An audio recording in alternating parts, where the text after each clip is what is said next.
Most men live their entire lives waiting for a spark. They wait to feel motivated. They wait for the right time, the right mood, the exact right conditions to finally begin the work they know they must do. But waiting for motivation is like waiting for the weather to change, so you can finally start living. Motivation is a storm. It rolls in. It makes a lot of noise. It makes you feel powerful for a few fleeting moments. And then it vanishes. And when the storm clears, you are left exactly where you started. Discipline is not the weather. Discipline is the mountain. It does not care if it is raining. It does not care if the sun is shining. It stands unmovable. We misunderstand what discipline actually is. We treat it like a punishment. We think of it as a cage that restricts our freedom. But look around you. Look at anything of true, lasting value. You want to build a life that commands respect, something grand and enduring. But you cannot erect heavy pillars on a swamp. You cannot build a royal elevation on weak soil. Discipline is the iron framework beneath the surface. It is the brutal, unglamorous groundwork that no one ever sees, which holds up the masterpiece that everyone eventually admires. Without that iron foundation, the heavier the success you achieve, the faster your life will collapse under its own weight. Think about how the earth is actually moved. Think about how mountains are carved. Rock is not shattered by a sudden burst of passion. It is broken by relentless, heavy force. The machine does not strike the rock because it feels inspired. It shatters the stone through repeated, calculated, violent strikes. Strike after strike, day after day. It does not get tired. It does not ask if it is in the mood to work today.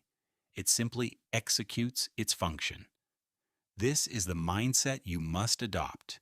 You must become a disciple to your own routine. When your alarm rings at 5 a.m., the weak mind begins to negotiate.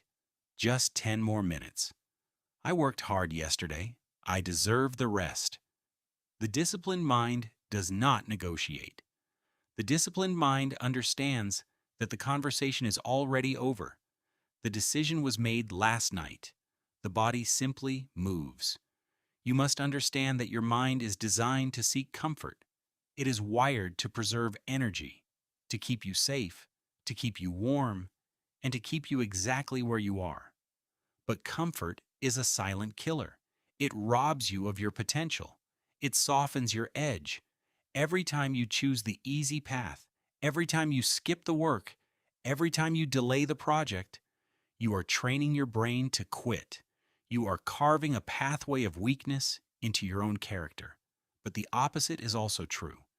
Every time you do the thing you said you were going to do, especially when you hate it, especially when your muscles ache and your eyes are heavy, you are forging armor. You are telling your subconscious, I am the master of this vessel. Do not look at the summit of the mountain. Looking at the distance will only overwhelm you. Look at the dirt directly in front of your boots. Take one step. When you sit down to work, do not think about the thousands of hours it will take to build your empire. Focus only on the next hour. Execute the next task. People want the glory, but they despise the grind. They want the harvest, but they refuse to plow the field in the freezing cold. You must learn to fall in love with the boredom of repetition. The men who achieve greatness are not superhuman. They are simply the men who did the boring, difficult things every single day for years, long after the initial excitement faded away. So ask yourself today, who is in control? Is it your fleeting emotions? Is it your fatigue? Or is it your will? No one is coming to save you. No one is going to hand you the life you want. If you want to be dangerous, if you want to be truly free, you must bind yourself to discipline. Put your head down. Do the work. Become undeniable.